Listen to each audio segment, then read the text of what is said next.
Okay, welcome back. We're on page 190 talking about the Computer Security Incident Response Team and this NIST framework of basically how you're supposed to do things. So the next topic is on data protection. So we have the traditional backup system, where you have an off-site, and then, talking about media rotation and all those kinds of things. We're going to have an entire session talking about that in particular. And then a thing called electronic vaulting.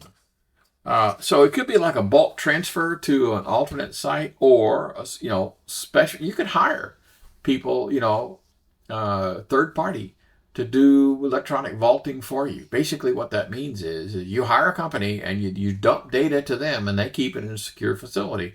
And it could be 1,000 miles away or something, right? Doesn't really matter. It's not something that you use on a daily basis. You dump data to them, things that are important. Remote journaling. This discussion is kind of sort of related to databases because that's where it normally happens. But every time I make a change to a database, it kind of records like a log of all of the activity. And you could have that be replicated to another system so that instead of the human saying, okay, the incident happened at noon, and the backup was at midnight, so I have, I've got 12 hours worth of stuff to do. With journaling implied, all you have to do is just replay the existing backup, the transaction data, and it'll bring you to that current rather quickly. So you don't have to manually type anything. But those things don't exist. I mean, there's no such thing like with an Excel spreadsheet or a Word document. And then database shadowing, which basically means a database is completely replicated to another machine. As soon as I add a new customer or a new order into the database, it immediately gets sent to another location. It could be miles away. And that way, if one of them died, I basically have nothing lost. Okay. Again, we're going to talk about this in just a few minutes in greater detail. So detecting incidents. Page 191. This may require some training because, you need to be taught what is abnormal. So you don't always get meaningful information from like a help desk or the guard force. They go say, hey man, there's a problem. And you're going, what kind of problem? They go, I don't know. I just got a lot of people complaining about something. It's like, what system is it they're complaining about? Well, I don't know. Right, you're not going to get useful information, unfortunately. So some of the detecting incidents, could be a public document. On the other hand, not all of it, right? Yeah, I don't want to tell my adversaries, here's how I respond to incidences, right? I don't want to do that. So probable indicators that something's wrong. And again, when you go through this list, it'll become obvious that unless you had some training or some experience, you would not be able to do this. Unfamiliar files. Well, who the heck is going to notice that? Well, only the people who go there, on a routine basis. Unknown process running. Okay, an administrator would probably be poking around going, whoa, what's this? But an average user, no. Unusual consumption of processing. Yeah, the user might say, hey, things have slowed down. You go, oh, let me go look. System crashes. I think everyone would know if a system crash. So again, who would notice these? Is it the end user? Sometimes. And so later on, we're going to be talking about like intrusion detection systems that'll automate some of this stuff. So if somebody started, like a burglar alarm, somebody broke in, the alarm would go off. Okay. So possible indicators. Now we're talking about probable indicators. Activities at unexpected times. I do not expect, user Bob to be on the system at 3 o'clock in the morning doing stuff. If they are, it's probably not Bob. The presence of new accounts. So I'm the one who keeps track of all the user accounts, and I go, wait, who the heck is this? That kind of thing. User reports, they come in and say, hey, something's wrong. And then notification from like an intrusion detection system. Definite indicators. The use of a dormant account. I have somebody who's retired or on vacation or on maternity leave, and they should not be using their account, and somebody's using it. That definitely means something's up. Change to logs.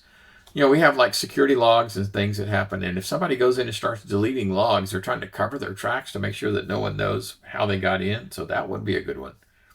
The presence of hacking tools, that'd be fairly obvious. Notification by a partner or, a peer business, hey, we're under attack, that kind of stuff. And then notification by the hacker themselves. They might say, hey, I just got in and I've got your stuff. Now you have to pay me. And then probable incident results. Loss of availability of whatever the data is. Integrity and confidentiality. The CIA triangle, right? So things that are supposed to be private, maybe not. Things that I think are valid, may be tampered with. And then I won't be able to get to the things I need, right? So violation of policy, law, or regulation, yeah, that could happen. Like HIPAA law, if that stuff got exposed, then I'm liable. So reacting to incidents, page 193. So notification of key personnel. I remember I told you about, the alert roster has to be, it's a living document. And let me just tell you, we would send it around to people saying, verify your information. That doesn't work. I'm sorry. It's just human nature. They get an email saying, verify the information. Yeah, whatever. They just delete it, move on about the business. And so until you start calling that number and it's no number or it's somebody else. Yeah. So, yeah, you better test phone numbers. And again, this alert roster, you can't always have it just on the computer. For example, here's a better example. The guard force is probably contracted out.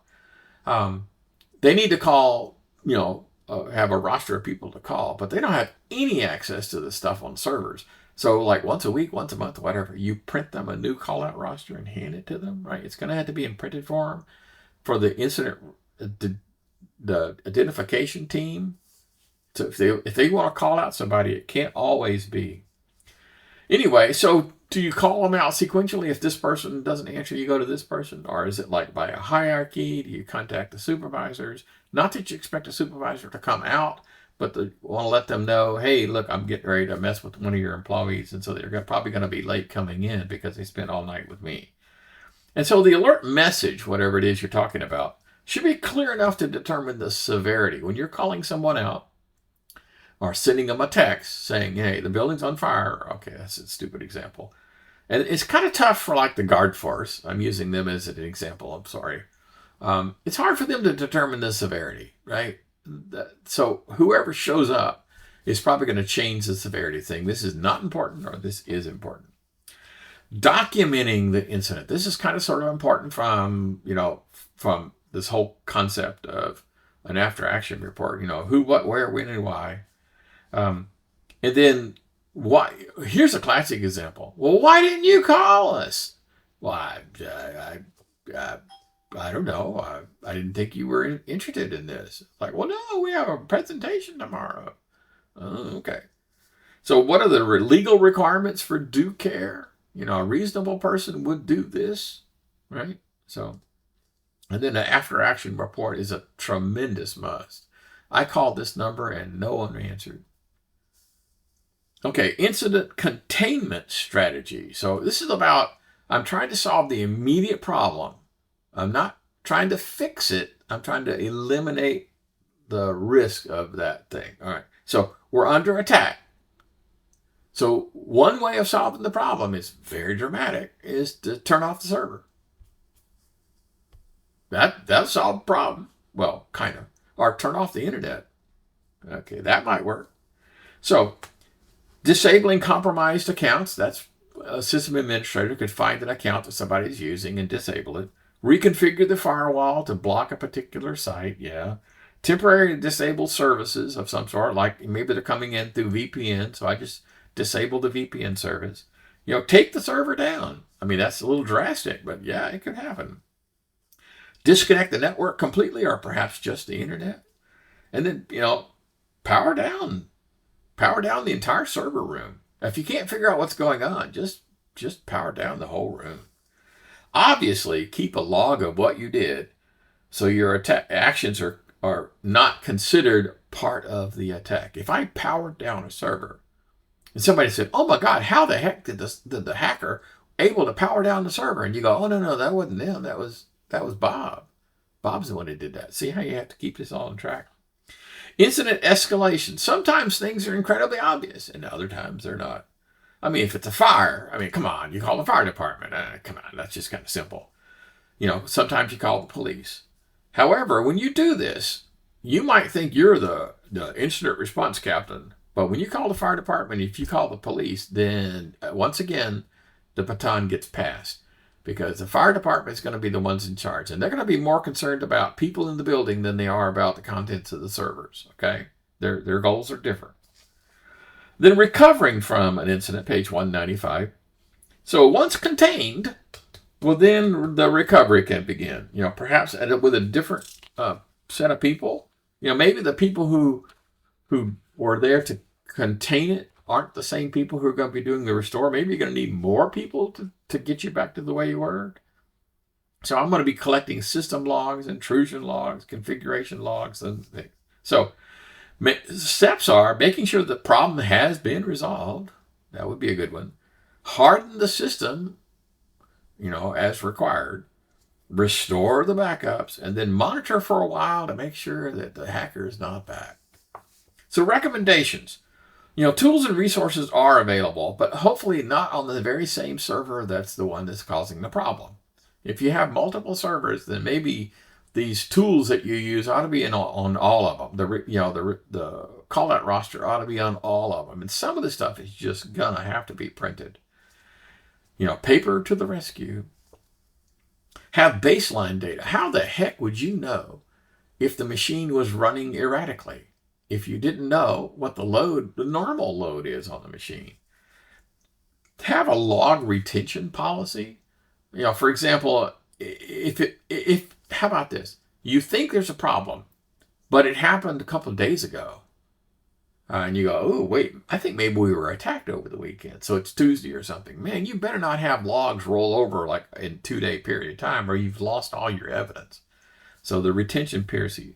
So some incidents could go on for a month or so without being, identified. So yeah, that's kind of tough. So I think I'm under attack. I normally collect this amount of logs with this amount of detail, but during this attack, I'm going to crank up the knob, so to speak, and record a lot more details than I normally would. And then do a forensic dump. Just do a backup of the system, image style backup. And then have the after action report. Okay. So the philosophy of incident and disaster handling. Patch and forget. After the fix, who cares, right? Microsoft's got a security patch. We're done. Does that sound reasonable to you? And then apprehend and prosecute the bad guys. So what are the rules for evidentiary material? We have an entire course on digital forensics. You're probably going to hire a specialist to come in and do those kinds of things. Okay. So digital forensics now. Ta-da! So evidentiary material. So basically, something is potential, but only when I'm speaking like, you've probably seen courtroom dramas. When you introduce something into evidence, the judge is the one who says, this is evidence. Okay?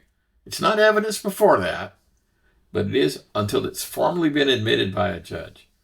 So a digital forensics team, this is very rare and expensive expertise. Don't try to develop this in-house. No way in heck. Just go hire somebody to come in. A third party could be arm's length, meaning that from the organization, so they're kind of neutral. They don't have a bias involved. It's better for a court case if, the people gathering the information and providing the evidence to the investigators is not have a vested interest in the outcome, that kind of thing. Okay, we're coming up on the 15-minute mark, so I'm going to stop for just a second.